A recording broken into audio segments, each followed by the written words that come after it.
మెడ్సీ IVF ఉచిత సంతాన సాఫల్య చికిత్స శిబిరం ఏప్రిల్ 15 నుండి మే 15 వరకు. నమస్తే, నేను Keshav. Welcome to Suman TV.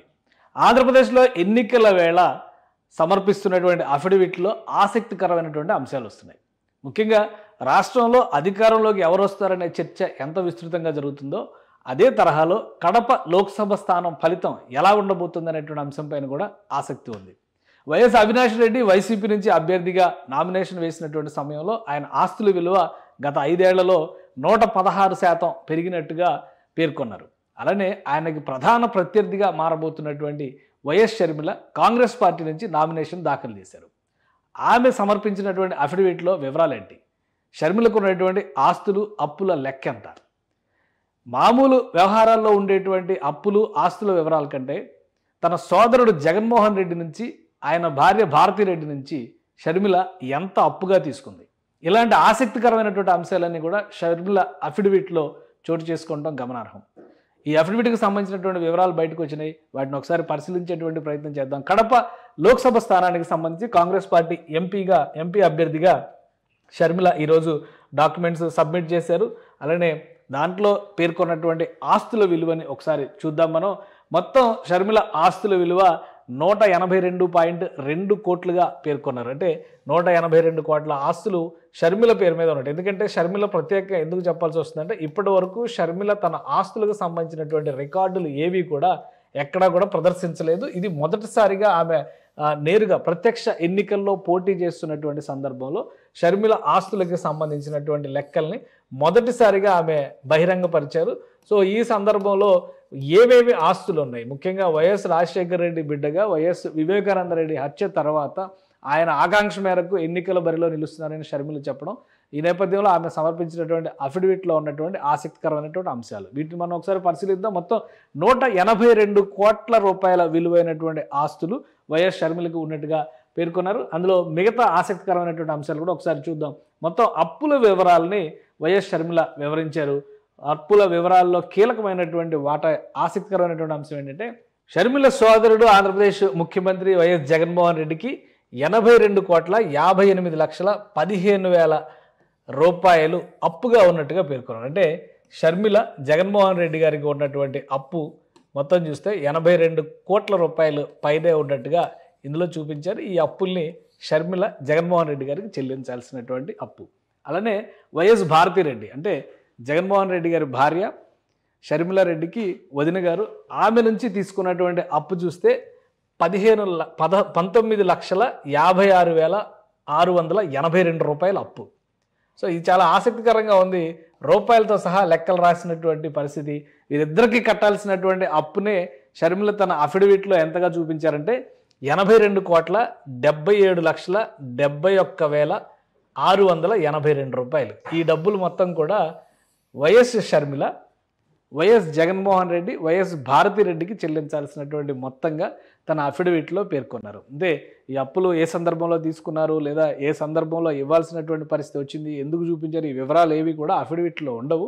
కానీ మొత్తం నికర అప్పులు షర్మిల పేరు మీద ఉన్నటువంటి నికర అప్పులుగా 82 కోట్ల రూపాయలు చూపించారు.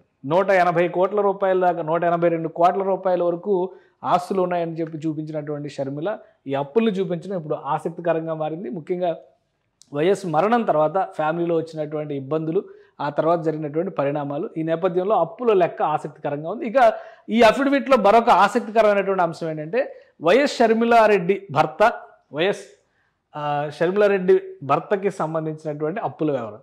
ఈ అప్పుల లెక్కలో కూడా కొన్ని ఆసక్తికరమైనటువంటి అంశాలు ఉన్నాయి. మొత్తం అనిల్ కుమార్కి సంబంధించినటువంటి అప్పులు 35,81,19,299 రూపాయలు ఉన్నాయి.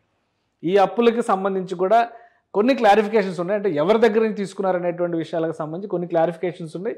ఇందులో 30 కోట్ల రూపాయలు వైఎస్ షర్మిల నుంచే అనిల్ కుమార్ అప్పులు తీసుకోవడం విశేషం. సో మొత్తంగా ఆయనకి ఇచ్చినటువంటి అప్పులు 35 కోట్లు ఉంటే ఇందులో 30 కోట్ల రూపాయల వరకు షర్మిల నుంచి ఆయన అప్పుగా తీసుకున్నట్టుగా చూపించారు. విజయమ్మ నుంచి, అంటే ఆయన అత్తగారైనటువంటి విజయమ్మ, జగన్మోహన్ రెడ్డి గారికి, షర్మిల గారికి తల్లిగారైనటువంటి విజయమ్మ నుంచి 40 లక్షల రూపాయలు అప్పుగా అనిల్ గారు తీసుకున్నట్టుగా ఈ అఫిడవిట్లో చూపించారు. సో ఇవన్నీ కూడా ఆసక్తికరమైనటువంటి అంశాలుగా కనిపిస్తున్నాయి. ఈ అప్పుల లెక్కలు అటు షర్మిల జగన్మోహన్ రెడ్డి గారి దగ్గర 82 కోట్ల రూపాయల అప్పు తీసుకోవడం, ఇక్కడ 35 కోట్ల రూపాయలు అప్పులు అనిల్ కుమార్ గారు కూడా చూపించడం.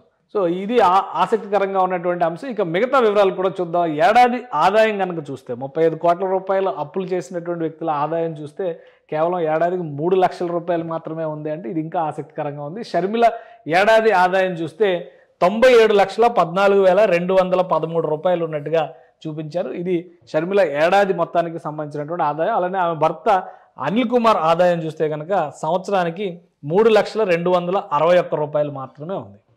ఇది ఆదాయం వివరాలు ఇవి. కానీ అప్పుల లెక్క మాత్రం కోట్లలో ఉంది. ఆదాయం లెక్క చూస్తే ఇక్కడ దాదాపుగా 1 కోటి రూపాయలు అనుకోవాల్సి ఉంటుంది షర్మిలకు వస్తున్నటువంటి ఆదాయం. ఎందుకంటే 97 లక్షల రూపాయలు అని చెప్పారు కాబట్టి దాదాపుగా 1 కోటి రూపాయలు. సో వీటిని ఎలా మేనేజ్ చేస్తున్నారు అనేది ఒక ఆసక్తికరమైనటువంటి అంశం కనిపిస్తుంది. ఇక స్థిరాస్తుల వివరాలను కూడా మనం చూద్దాం. ఇందులో స్థిరాస్తుల వివరాలంటే భూమికి సంబంధించినవి కావచ్చు, ఇతర అంశాలకు సంబంధించినటువంటి ఆస్తుల వివరాలు, ఇళ్ళు కావచ్చు, వాటన్నిటిని కనుక కౌంట్ చేసి చూస్తే షర్మిల తరపున 9,29,00,000 రూపాయలు విలువైనటువంటి స్థిరాస్తులు ఉన్నట్టుగా అఫిడవిట్లో పేర్కొన్నారు. ఇక అనిల్ కుమార్ పేరు మీద 5,92,365 రూపాయల విలువైనటువంటి స్థిరాస్తులు ఉన్నట్టుగా ఇందులో చూపించారు, ఈ డాక్యుమెంట్లో చూపించారు. అలానే బంగారం ఆభరణాల విలువ కూడా ఒకసారి మనం చూద్దాం. ఇద్దరికి సంబంధించినటువంటి బంగారు ఆభరణాలు, వజ్రాభరణాల విలువని ఇందులో పేర్కొన్నారు.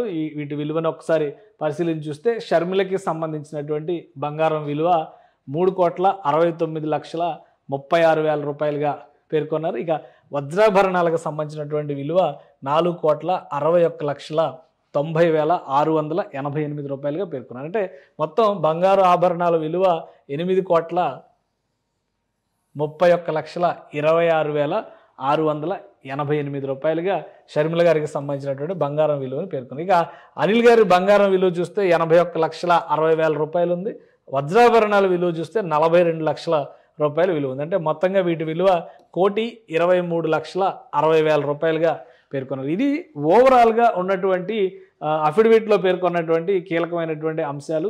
ఇది ఓవరాల్గా నామినేషన్ పత్రాలతో పాటు జత చేసినటువంటి అఫిడవిట్లో వైఎస్ షర్మిలకి సంబంధించి పేర్కొన్నటువంటి ఆస్తుల వివరాలు. మొత్తంగా బంగారం, ఆభరణాలు, అలానే స్థిరాస్తులు, చరాస్తులు వీటన్నిటి లెక్కలో కనుక చూసుకుంటే ఆసక్తి రేకెత్తించినటువంటి ప్రధానమైనటువంటి అంశాలు ఏంటంటే అప్పుల విషయాలు చాలా ఆసక్తికరంగా ఉన్నటువంటి పరిస్థితి ఉంది. ఓవరాల్గా 182 కోట్ల ఆస్తులు ఉన్నట్టుగా వైఎస్ షర్మిల తన అఫిడవిట్లో చూపించారు. కానీ అప్పుల విషయంలో మాత్రం సీఎం జగన్మోహన్ రెడ్డి గారి నుంచి, అలానే ఆయన భార్య నుంచి కూడా తీసుకున్నటువంటి అప్పుల్ని లెక్కలో చూపించడం, మరోవైపు అనిల్ కుమార్ గారు తీసుకున్నటువంటి అప్పుల్లో షర్మిల నుంచే 30 కోట్ల రూపాయల వరకు అప్పులు తీసుకున్నట్టుగా చూపించడం అనేది ఆసక్తికరంగా మారింది. ఇది ఓవరాల్గా కడప లోక్సభకి సంబంధించినటువంటి నామినేషన్స్ ప్రధానమైనటువంటి అభ్యర్థులు ఇద్దరు సబ్మిట్ చేశారు కాబట్టి అందులో ఉన్నటువంటి డాక్యుమెంట్ వాల్యుయేషన్స్ని బట్టి బయటకు వస్తున్నటువంటి అంశాలు. ఇంకా రాబోయేటువంటి రోజుల్లో అన్ని అసెంబ్లీ స్థానాలు, అలానే లోక్సభ స్థానాలకు సంబంధించి నామినేషన్ల ఫైలింగ్ జరుగుతుంది. ఇక ఓవరాల్గా ఆస్తుల వివరాలు, ముఖ్యంగా అభ్యర్థులకు సంబంధించినటువంటి ఆస్తుల వివరాలు, కేసుల వివరాలు కూడా పరిశీలించేటువంటి అవకాశం, వెసులుబాటు వస్తుంది. కాబట్టి ఇంకెన్ని ఆసక్తికరమైనటువంటి విషయాలు వస్తాయో వేచి చూడాలి. సుమన్ టీవీలో మీ పర్సనల్ అండ్ బిజినెస్ ప్రమోషన్స్ కోసం కింది నెంబర్కి కాంటాక్ట్ చేయండి.